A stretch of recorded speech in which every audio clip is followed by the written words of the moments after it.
Welcome to A Walk in My Stilettos, where our goal is to help you walk in your greatness. I'm your host, Makini Smith.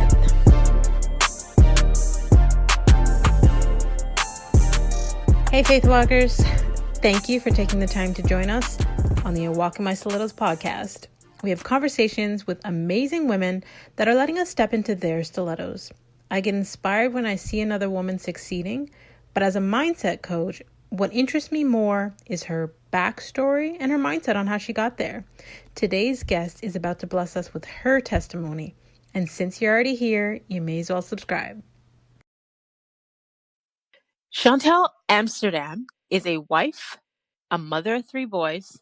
She's known as a creative visionary who exerts her passions through storytelling and visual communication. She's the founder of Neri Media, where her endeavors revolve in the digital marketing and PR branding space. Chantal also chronicles her amazing journey of motherhood on anointedmom.com. Please welcome to the show, Chantal. Hello. I'm doing the Queen's wave. You know, when you cup your hand. Yes. The royal wave. Hello, everyone. Hello. Yes, you made me sound so fantastic. I didn't do anything. This is you. This is I tell women all the time, like, this is who you are. This is what you do. This is what you've accomplished. I am just sharing that. That's you. It's all you. Yeah. While everything you said is true, there are times where I stop and look at my home and my life and wonder, like, wow, how is it that how can I possibly be capable of anything right now? My house looks like Jumanji, and my children haven't eaten, and my house is just, my life sometimes just feels just the complete opposite of what you made it sound like. So, but I appreciate that's the beauty of motherhood, right? We wear these multiple hats. I love it. I think, sometimes, yes. I'm grateful. I think as women, we've become accustomed to wearing the multiple hats, and we make it look great. But sometimes behind closed doors, it's a hot mess. But it's a beautiful mess. Yeah, it's definitely a unique experience. You know, being a mom is like no other role ever, and it's really selfless and sometimes maddening. But yeah, my morning today was just, wow. I couldn't believe it. But anyway, do you want me to tell you about my morning? I'll just Actually, yes, I would love to start with your morning. But first, the very first question that I love to start with as an icebreaker, because like I just said, as moms, we have, all these different hats that we wear, all these different titles that we go by. So a title that I feel is very important is your name. So I want to start there first. So Chantal, do you know what your name means? Well, yes, I do, because I did my homework. I've heard enough of podcasts to know that I need to know what it means. I actually looked it up years ago and I forgot. It's French, and it means stone or boulder. And there's another definition which has something to do with singing or a song, which I never appreciated when I was younger and I looked that up. But now that I'm older, I could definitely see how that is very, very relevant to me. But yeah, I always wanted something pretty, some girls' names means like lily or flower or God's beauty or goddess, and mine means big rock. Knowing you personally, I think that description is fitting because you are strong. When you play that game, rock, paper, scissors? Yeah. You're a rock. As much as we may not know what you deal with on the inside, on the outside, you are a rock. You appear strong and solid. You're a solid human being. Yeah, I could definitely see that now. I can humbly acknowledge that now. Now you can tell us about your chaotic morning. It's just amazing. I really wanted to be composed and just very serene and just, well prepared for the podcast. And, in life, especially motherhood life, you can do whatever you want to prepare yourself to be organized, to get all your ducks in a row, and then at the very last minute, something can just happen that completely undoes. I might as well have just stayed up all night partying because I woke up and my plans were just out the window. You have to be prepared for the unexpected. Mm-hmm. So much so, yeah, just in normal everyday life. But then once you're a mom, you're actually responsible for as many lives as you have children. And then when you're a wife, you have to kind of be your husband's backup. Mm-hmm. And so essentially you have to be able to roll with everybody's punches, not just the punches that are coming at you. And days like today are a reminder of that. I think one of the beauties of being able to be resilient is being able to adjust to change, because the only thing constant in life is change, right? Things are constantly changing. Yeah. And like you said, like you can have a plan, and I always have a plan, but God has his plan. So our plan, sometimes he'll laugh at it.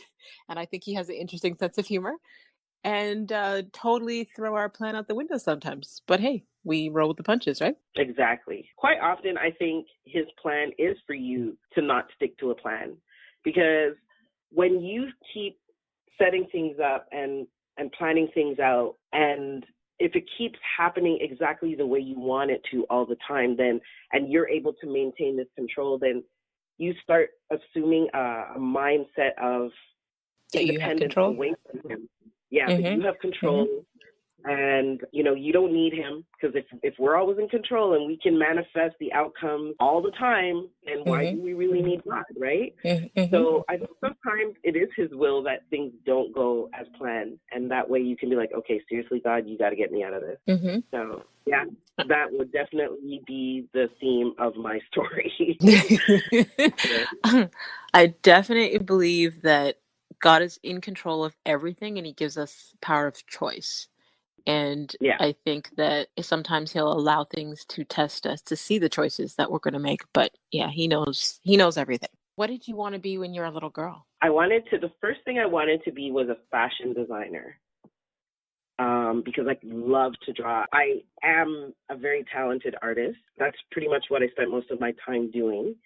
Mm-hmm. And I loved clothes. I loved Barbie clothes. I loved shoes. I loved accessories. I had a friend whose parents always went to New York, like multiple times a year. And whenever they came back, she always had like amazing clothes. So I wanted to be a fashion designer. Yeah, for a very long time. I think if I could pick just one thing, it would be that. And then, as I got older, I developed other interests and, wanted to be a teacher and stuff. But I think, yeah, fashion designer was what I wanted to be for a long time. So what inspired you to start Neri Media? I wanted our community, I wanted the Black community and communities of color to be able to tell their own story. What I noticed was with the internet is that it really was becoming an alternate reality. People who existed in the real world were creating existences online. And I noticed that the Black community's existence online was being illustrated by people who weren't Black. So things like worldstar.com. And so if we were looking for who we were online, it was very stereotypical, often really negative. And I was like, no, the online world gives us the opportunity to tell our own stories. It's not being regulated, which in this case could be a very good thing, which means there's no one censoring us. There's no one controlling, what we say and who we say it to. And I thought we need a platform. We need a platform where we can all tell our own stories. And if people really wanted to know who we were as a people and as a community all over the world, that they could come directly to us to hear our side of who we were. I have 3 boys, and I think a lot about who they're going to be and their childhood and them being online and what are they seeing? What is the internet telling them about themselves and their community and their people? And I was frightened that they would look at some of the things that were online and be like, okay, that's who I need to be, and that's who we are as a people. And so at the very least, I said, you know what? I'm going to start Neri Media to create content to tell our stories the way it should be told. Wow. That's powerful. I think actually you should connect with Ashley Coleman. She was on episode 10, and she's created a community of cultivating and amplifying the voices of writers of color. So I would definitely love to connect with her. yeah, I'll connect you both. I think that's beautiful. So what inspired you the most about what you do? The people that I meet. So when I want to tell stories, I don't want to tell my story because I, as you know, never think that my story is very interesting. Pause, But stick a pin I, before you even finish that sentence, because I want I want the audience to know that you have such an amazing, powerful, impactful, inspiring story, and I cannot wait for you to be comfortable and in a position to openly share that. I've been blessed to hear your story, and you've shared so many different parts of it with me over time. But I am so inspired by your strength and resilience and how you have been able to deal with things, still inspire, still be a mom, still be a wife, and I don't want to say manage, but you've shown so much grace through it all. So before you say you don't think your story is that interesting, I want the audience to know that you have an amazing story and that they need to stay tuned until you are ready. Continue. Go ahead. yes, what I love about it, what inspires me the most about what I do are the people that I meet and how diverse our community is. And, Neri means, it's a Hebrew word. I didn't know this when I chose the name, but I decided to look it up. I loved the name Neri. There was this really cool girl in high school, and her name was Jennifer Neri. Shout out to Jennifer Neri. But I loved her last name. She was Italian, and I just thought it was so sophisticated and really just elegant. And I always said if I had a daughter, that I would name her Neri. Wow. And, after dealing with infertility and, growing older, the likelihood of me having a daughter that wasn't adopted that I could name were, the chances are slim. So I figured, okay, why don't I name the company Neri? And then I decided, okay, wait, maybe I should look it up. So I looked it up, and Neri actually means the light. It's a Hebrew word that is used specifically for a light that reveals what is hidden in darkness. And so that's what I thought, or that's what I wanted. I got chills because I was like, that's exactly what I want to do. I want to find all the hidden stories from our community and bring them into the light. I want to shine a light on people. So Neri is very much about others, about the greatness, the hidden greatness of our community, the hidden greatness in individuals. And that's the part that I love, is finding individuals. And actually, quite often, they don't realize how great they are. When you Sounds tell familiar. them, yeah, I knew you were going to go there. But they really don't. They think they're just doing their thing, and this is what I do, and this is what I love. And it's like, do you realize the impact that you are having on, let's say, young women or young Black men, or on a particular industry, because they're renegades? They're like not only the first to do what they're doing, but they're Black and they're the first to do what they're doing. And how just them being themselves, just revealing that so that others can see, is changing mindsets. It's changing, young Black mindsets. It's changing the mindsets of people who are not Black. It's changing the mindsets of white people who define us by what they see on television or what they've been taught. So that's really what I love about what I do, is just discovering or revealing hidden greatness in our community and in the people that I speak to. I love that, because many times, especially like you said, people who are just being themselves, living their everyday lives, the humility of those people, because they don't recognize the greatness that they're doing, it's beautiful to see. And being able to share those stories and shine that light on them, that just speaks to you and who you are as an individual as well. And as I said before, you don't speak to the greatness of your own story, but that's also through your humility. So I love that as well. Okay. One day, and you'll be like, I'm gonna have to eggs. tell. I'm really gonna have to tell this story because your listeners are gonna be like, okay, this is like some sort of inside thing between them. Like I have to tell the story. So maybe that's what I'll do. I can't force you because you have to be ready. But a part of the reason why I wanted to have you on, because I know that part that you know that I'm speaking of, you may not necessarily be ready to speak on yet. But you did say that you were willing to share, your experiences with infertility. So, what words of encouragement would you give another woman that's dealing with that right now? Oh, it's so hard. So my husband and I got married. We wanted to have 4 children. I wanted to adopt. I've always wanted to adopt. So we agreed that we would have 2 biological children, and then we'd adopt 2 biological children. And we started trying to conceive on our first date. But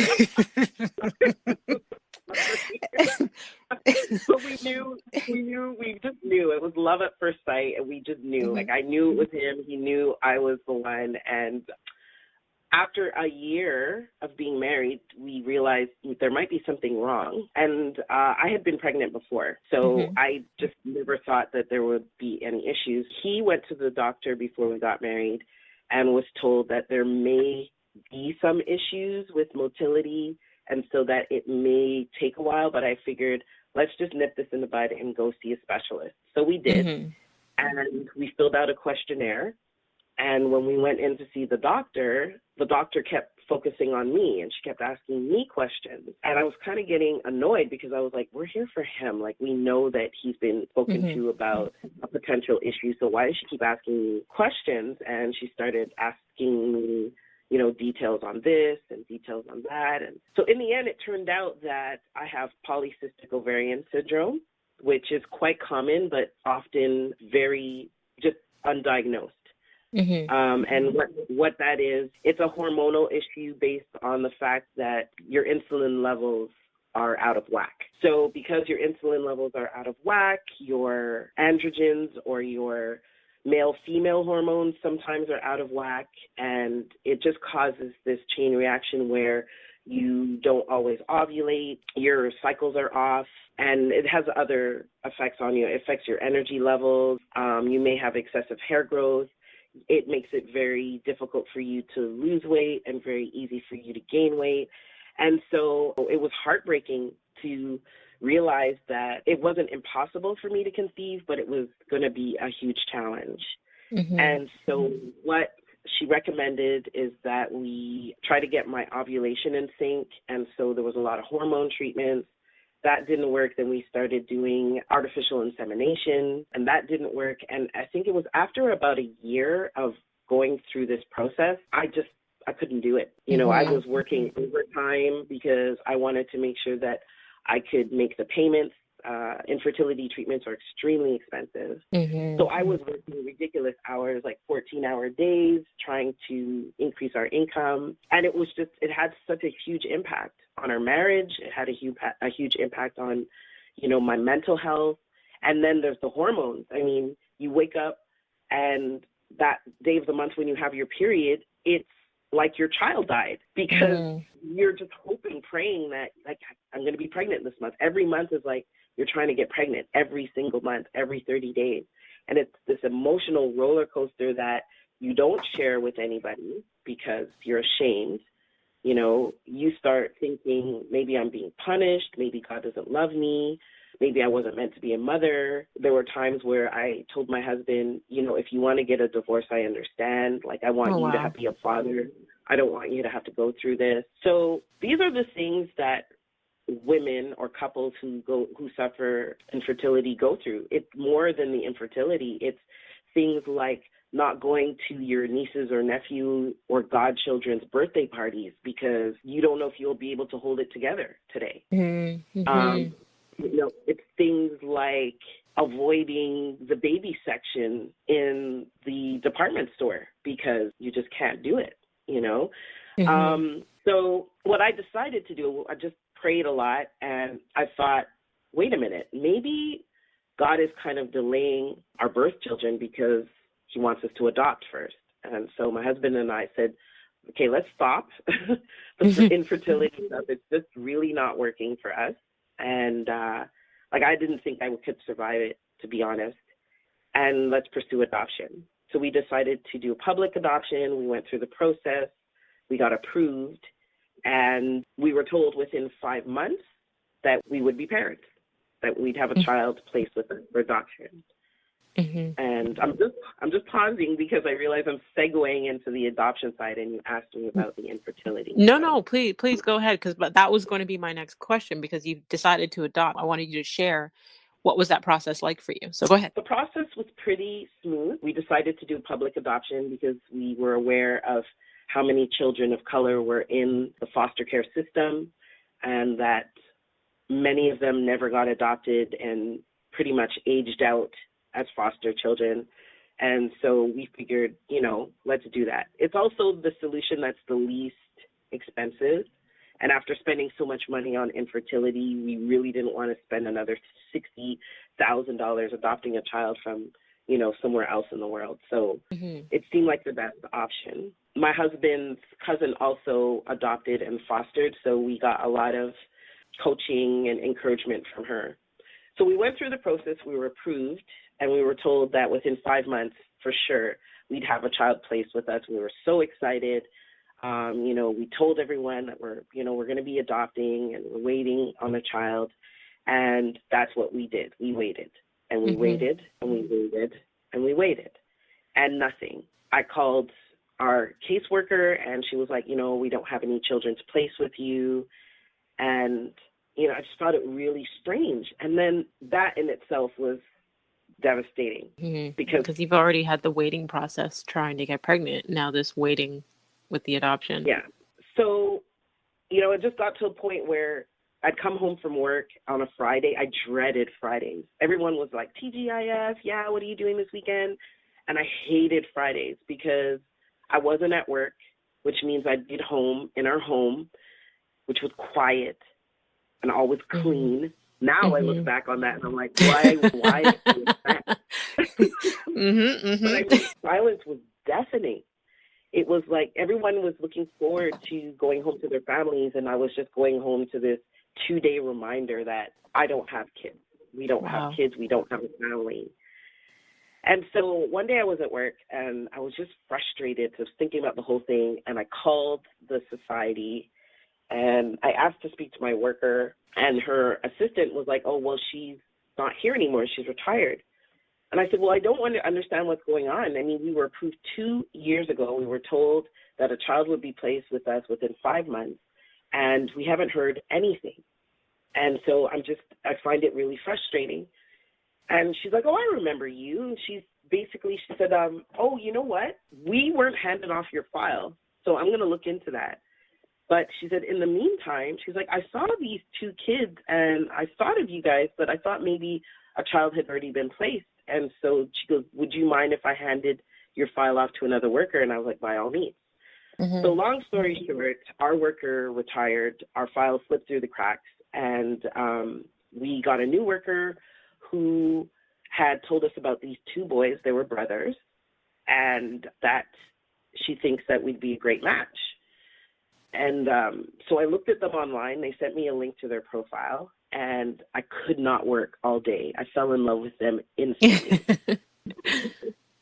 And I was like, okay, I went back to work, but then I'd stop and stare at them. So I talked to my husband. He said, no way, 2 kids is too much. We need to start with just 1. Kids are expensive. And I said to him, can you just do me a favor? Can we pray about it? Because we said that we didn't want to pick our kids. We said we wanted God to choose our children. And I truly believe that we waited all this time because there are children, there are specific children or a specific child that God wants us to be parents to. Right. And so he said, okay, we had 2 weeks to decide. And on the day of the decision, I woke up and he was already awake, staring at the ceiling. And I said, good morning. What are you thinking about? And he said, I'm thinking about our boys. Aww. So that's how we came to adopt Prince Chocolate and Prince Caramel. It was great. They were fantastic. They were hilarious. And they just took to us. Our family embraced them, which I'm totally grateful for. They care because their mother was prone to being with violent men, and they had been exposed to domestic violence, and it wasn't safe. She had a third child, and he was still in care. She had made steps in the right direction, away from her abusive boyfriend. They decided they were going to try to work with her to see if she could hold on to her youngest son. But we were advised that, if she didn't, that they would be looking to place him with us if we were willing. So we already decided that we would definitely take him because his two older brothers were amazing.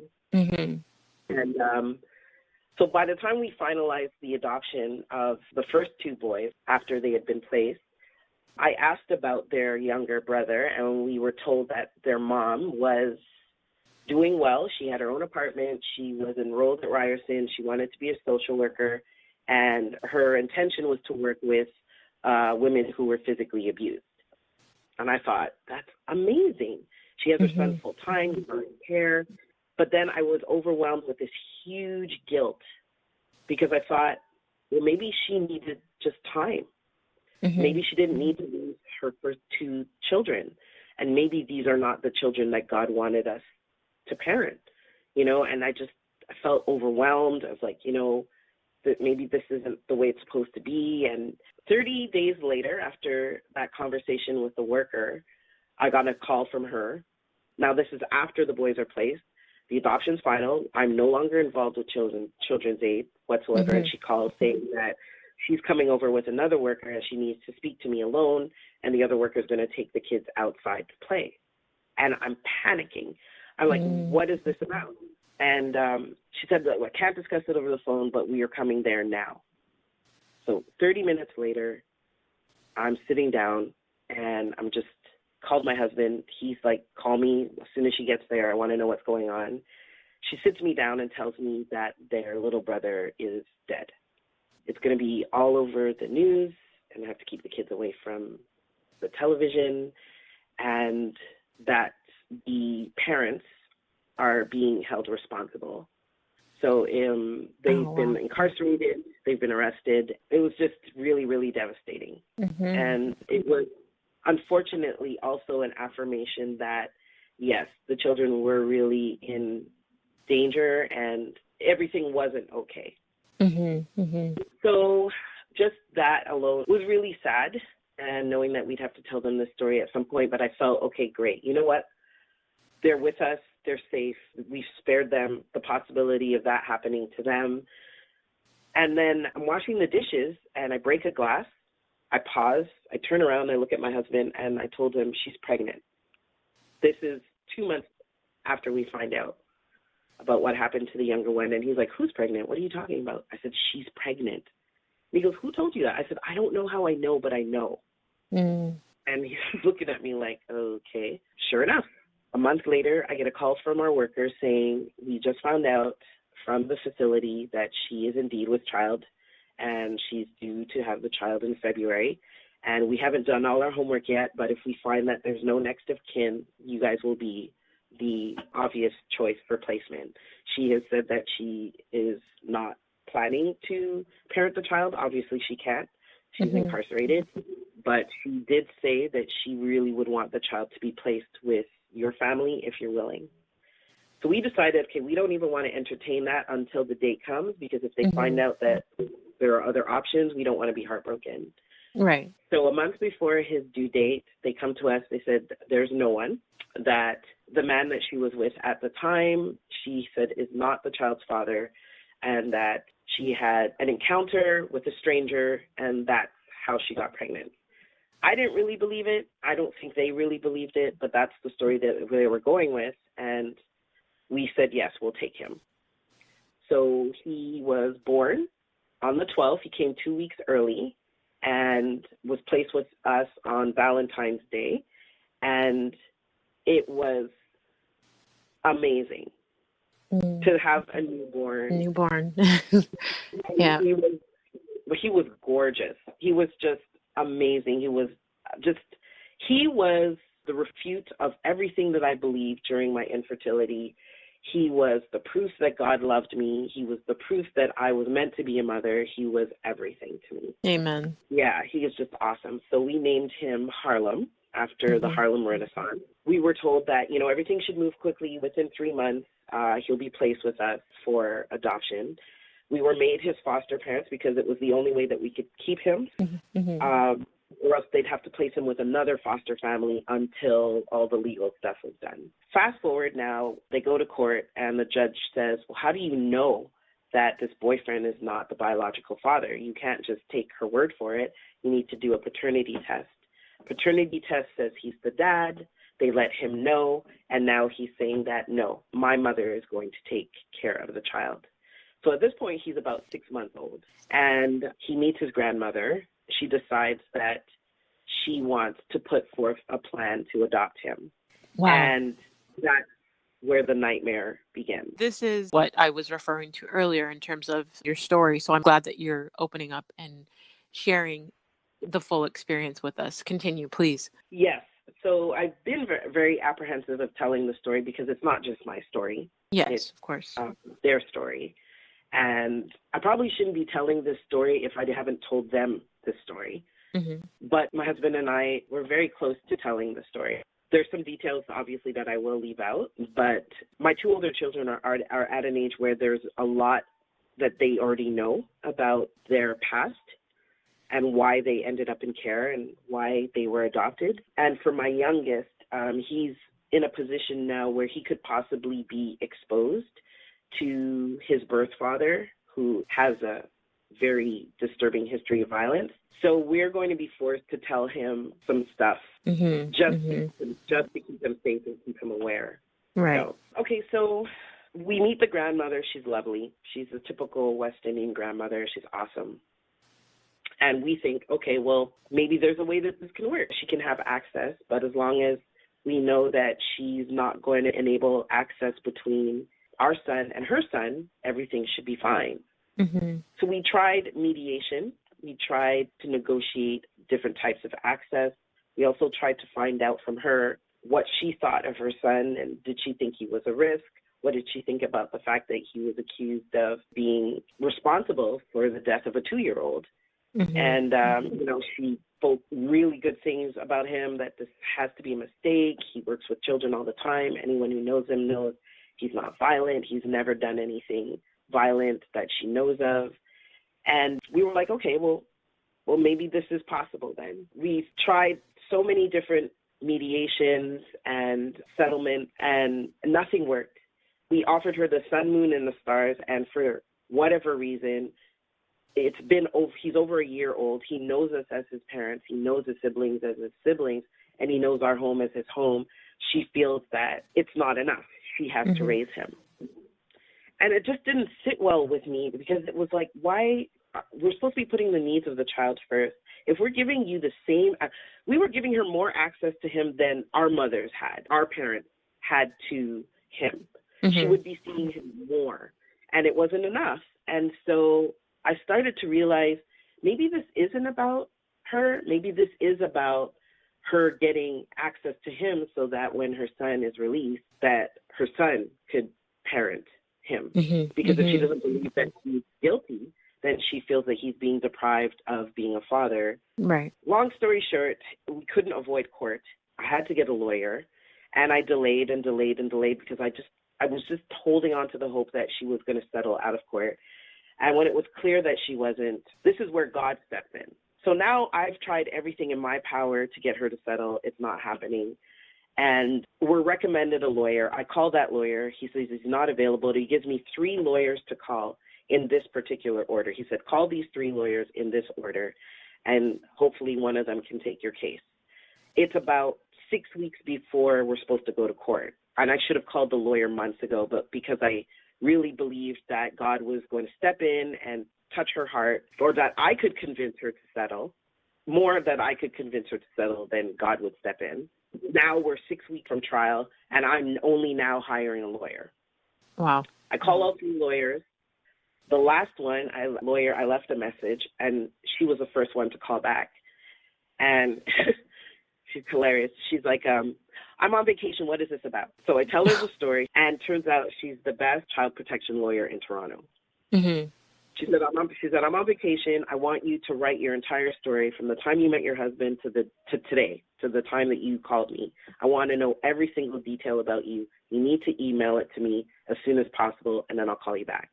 It took me 14 hours to write it. She read it in two, told me to come see her on the Monday, and told us she's going to take our case. And we didn't have the money. Children's Aid agreed to pay the legal fees. And when I told her that, she raised an eyebrow and said, why are they paying your legal fees? They never pay your legal fees. In the history of me being a lawyer, they've never paid anyone's legal fees. And I said, I don't know. They just said that they would. They were only providing a legal aid budget, and she clearly doesn't work for legal aid budgets, and told me that I was going to work. I was going to work with her to help compensate for the cost. So I essentially ended up being, I guess, a legal assistant to my own case. Law clerk. Yeah, I was writing affidavits. I was proofreading stuff. I was working very closely with her. But in the end, what had happened is she did something that Children's Aid probably should have done from the very beginning. She looked at the evidence that the criminal court had against the birth father. And what we found out was astounding, that he had over 30 years of criminal history. He had an enormous number of police reports. Though he had no convictions, there were a lot of violent accusations. He had gang affiliations. He had been shot. He had been stabbed. And there were numerous allegations of domestic violence. Wow. The testimony, the transcripts from the criminal file were available to Children's Aid had they asked for them. They didn't. And the testimonies that were in there were horrendous. There was a cellmate confession. So apparently he had confessed to a cellmate that he had at the time. And the details were details that no one could have guessed. And essentially what had happened was he was frustrated with the child and was very violent. And the child sustained internal abdominal injuries and suffered over a week and died. The birth mom was 1 month away from her last visit with Children's Aid. After that, she would have had him completely unsupervised. She was keeping him out of daycare because he had so many bruises and scratches on him that it would have been a red flag. So that's why Children's Aid had no idea what was going on.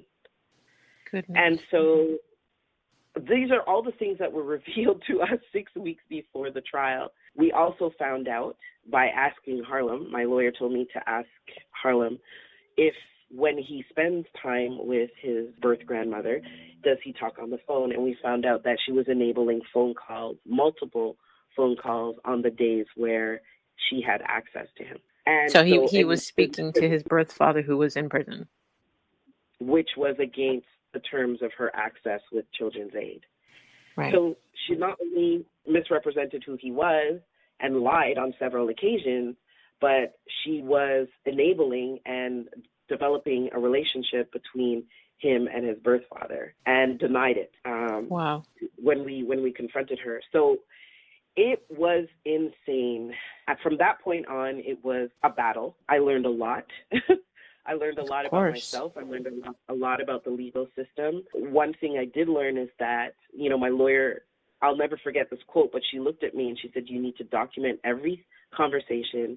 You need to be very careful about the things you do and the things you say, and that make sure that you hold up your obligations at all times, because she said, quote, litigation in court is a battle, it's a war, but the weapons are forged outside of court.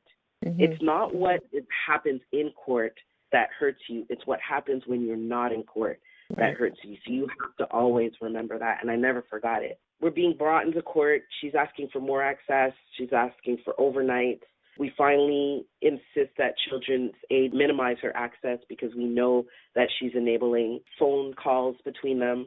We ask for her phone records to prove that she's doing it and to get an idea of how frequent it was happening. And no matter how much we tried, no matter how many people agreed that Harlem should be with us, nothing materialized. It almost seemed like it was this slow spiral downward that had gotten us to the point of last fall, 6 months away from Harlem's 5th birthday. He's been with us for 5 years, and he's still not our son.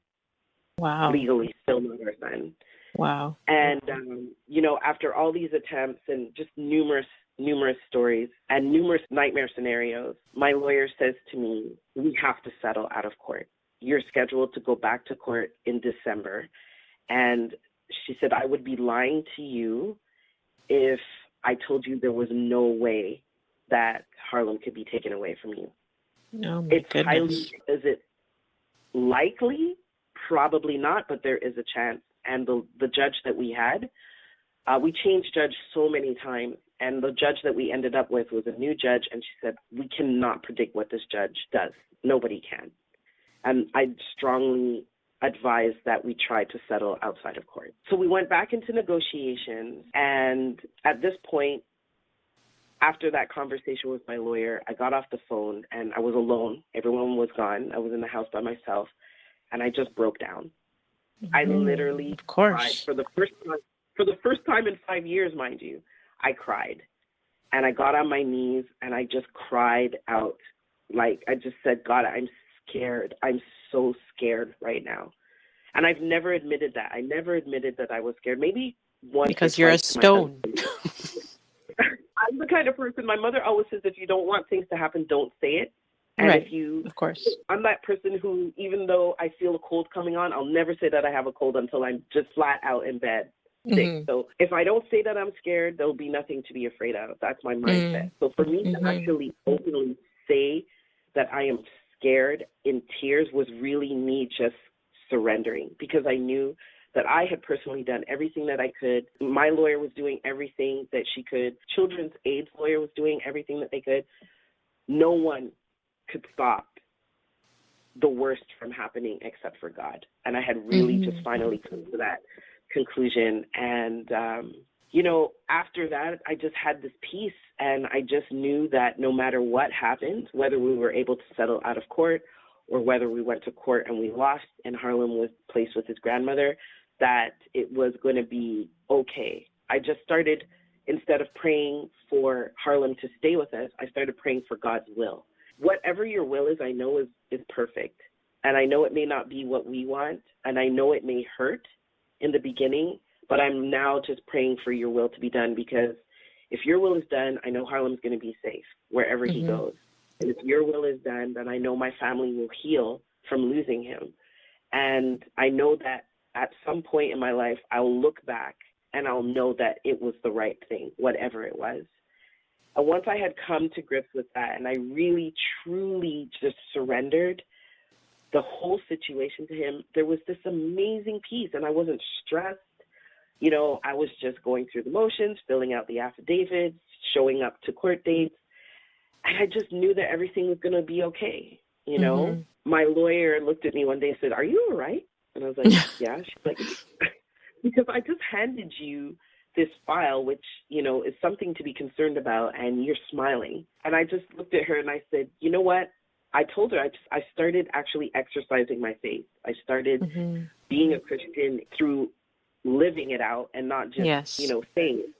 I stopped being the Christian who said grace and went to church like once a month to someone who actually every day got up and said, "God, guide me today and help me to make decisions and help me to show grace to his grandmother, even though, I'm furious that she's ripping my family apart." I looked at her and I said, no matter what happens, everything is going to be fine. My family's going to be fine, and Harlem is going to be fine. Everything is going to be fine.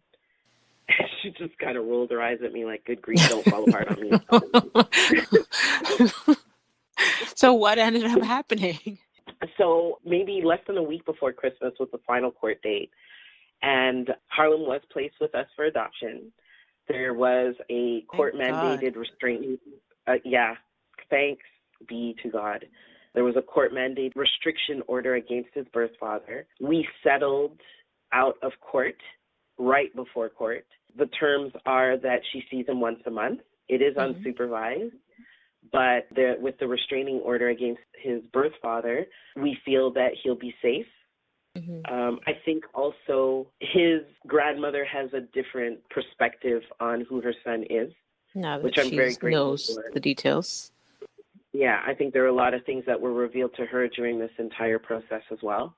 And feel that God has put us in a position where, he wants us to cultivate a relationship with her, not just to enable access between her and her grandson, but to actually build towards accepting her as part of our family. And, we're in that process now, and it's really day by day, and it's about trust and consistency, but trust in God more than anyone else. Yes, of course. I mean, I'm a different person.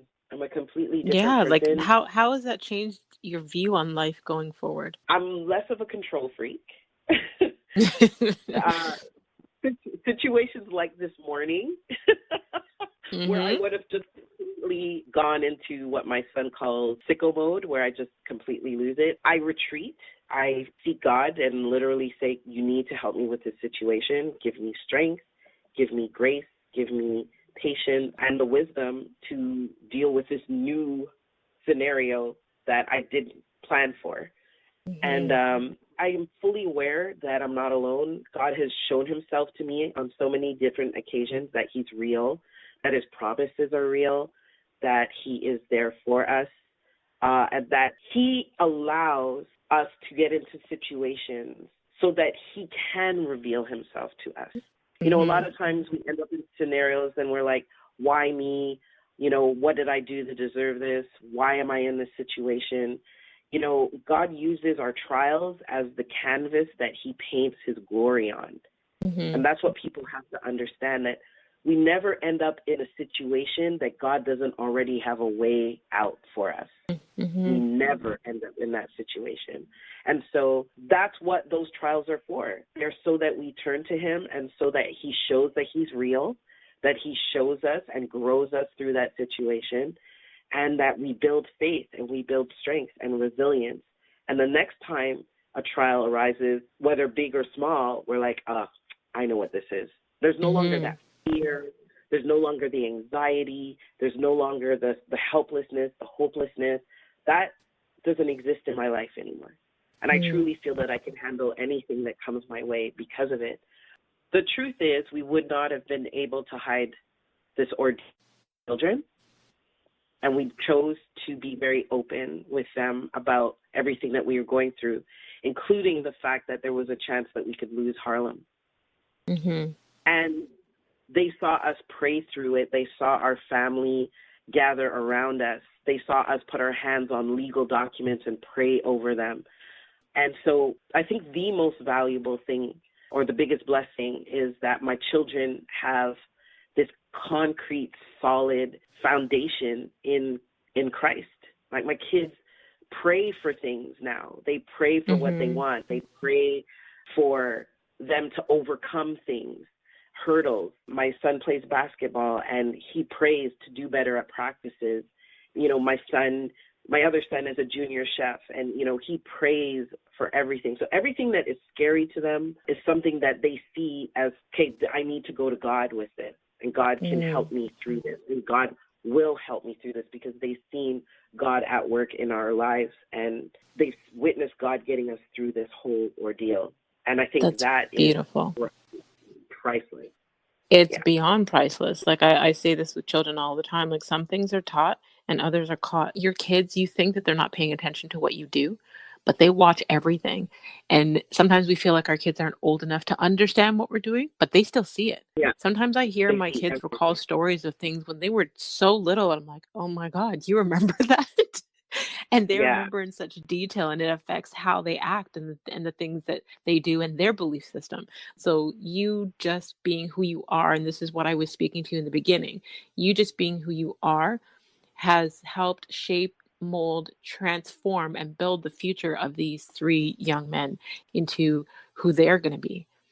And that in itself is powerful, regardless of how powerful you think that your story is outside of your home.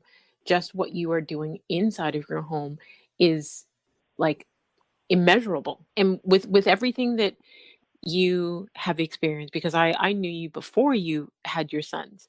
So with everything that you've experienced, with all that you've gone through, with building a business and now being a mom and a wife and all these things, how do you take care of you? What is your self-care routine? I don't do much. I've only recently started taking care of myself. And I think that was something else that I had to learn to do during this whole process. I wasn't a consideration. I really wasn't. It was really all about keeping my family intact and trying to maintain as much normalcy as possible for my children, for my husband. I feel like I was the shield. I shielded my husband from a lot of the court proceedings. I got him involved when we needed to make decisions, but, dealing with children's aid, dealing with the lawyers, it was just me. I shielded my children from a lot. And so I really was not a consideration. And I started to feel the toll. There were days where I felt like, I feel like I'm going to come undone. And one thing I did was I started adopting a me day. So in our house, everyone has a me day. If you're born on the 10th of the month, or like say your birthday is the 10th of July, then every 10th of the month is your me day, and you get to do whatever you want on that day.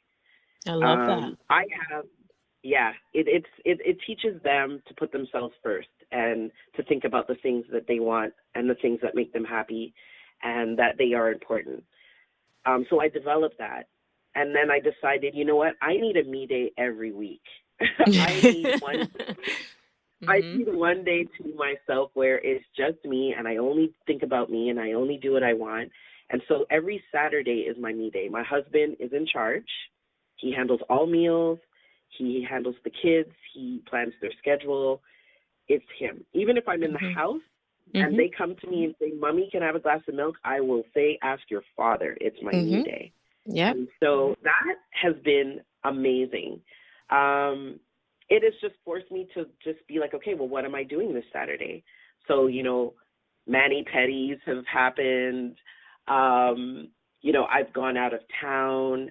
I've done overnighters with, my best friend in a hotel. It's just really one day a week where I come first. I'm selfish. I don't have to give you a bite of my sandwich. I don't have to do anything. It's really me. And the thing is, it's like it was a struggle because as moms, you well know, that's what we do. We share, we give, we deplete ourselves to fill other people. And I came to the realization, an empty cup. Yeah, I'm actually not being selfish. I am taking care of the person who takes care of my kids. That's right. What I want my children's daycare worker to be, underfed, undernourished, undercared for, sleep deprived, depressed, what I want her to take care of herself so that when she's with my children, she's in a good place. And I know that my kids are going to get the best from her. It's the exact same thing. And we really have to see that as such, that you're not being selfish. You're making sure that you have everything you need in order to fill, like you said, fill the cups of your children. Exactly. Like if you're not okay, you're not going to be good to anybody else. But I think it's interesting how the stone, Chantal, as the rock of your family, you had to go through this storm to be smoothed out, to appreciate the beauty of taking care of yourself and putting that self-care routine in place. And I mean, it's unfortunate the things that we have to experience in life, but you are who you are today because of them. It's like life being sandpaper that had to smooth you out. Do you know what I mean? Yeah, it's true. You can't make anything smooth by rubbing it against something smooth. You have to rub it against something rough to make it smooth. Right. And I can honestly say, as insane as my story is, I don't think I would change anything because of who I am today and who my family is today. It's too valuable. The outcome is too valuable to say that I would change anything. Speaking of personalities, I love to use this article that I found to ask you this question because it says a lot about your personality. So I came across this article that says your favorite shoe says a lot about your personality. And so far, it's been pretty on point. My question to you, Chantal, is what is your favorite type? I love a wedge. Yeah, I love wedges. They give you the stability that you need Mm-hmm. to walk. Like I can run in a wedge, I can bogle in a wedge, I can do whatever I want in a wedge. But they still give you that lift and that feminine touch that you would get from a high heel. I like the idea of being elevated and being propped up, but Mm-hmm. being stable and not having to worry about, my stability. I love a wedge. Okay. And they're so versatile. Like you can, there's summer wedges, there's wedge boots, which are really, really gorgeous. Yeah, I love a wedge. So, a wedge woman is self-confident. You're someone who knows how to carry yourself. You're graceful, assured, and always have a strong presence. There's something inviting and warm about you that draws people to your company. The wedge is willful, has a strong sense of self, and is very outgoing.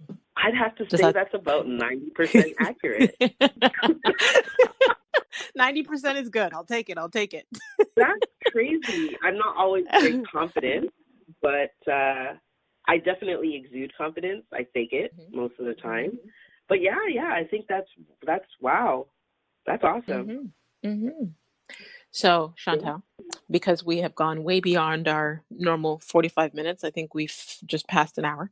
I want you to tell the people where they can stay connected with you online to get more from you. Okay, so Instagram is probably the best platform to reach me on. You can find me on Anointed Mom. That's anointed_mom. And that's where I chronicle my motherhood stories. Neri Magazine, so Neri, NERI_magazine, is where I talk about the stories that we cover in the magazine. And Neri Media is where I talk about my branding exploits, I talk about our clients, and the work that we do. Thank you so much for for having coming me. on and sharing your story. I'm so honored that you said yes, because I know you've been hesitant about sharing your story, but it is so powerful, especially how you've been able to get through it and still have such a beautiful, positive mindset. Thank you so much. I appreciate you. Thank you for having me. Thank you. Until next time, subscribe to our newsletter at awalkinmystilettos.com and grab a copy of the A Walk in My Stilettos book, available online everywhere. And if you received value from this show, if Chantal's story has touched you in any way, please share it with a friend that needs to hear her testimony. Make sure you screenshot it, share the episode on social media, and tag us. I'm at The Real McKinney Smith, and Chantal, you're at anointed_mom or Neri Media. And send us your guest suggestions. We're looking for new guests for next year. And continue to walk in greatness in your stilettos in a manner worthy of your calling.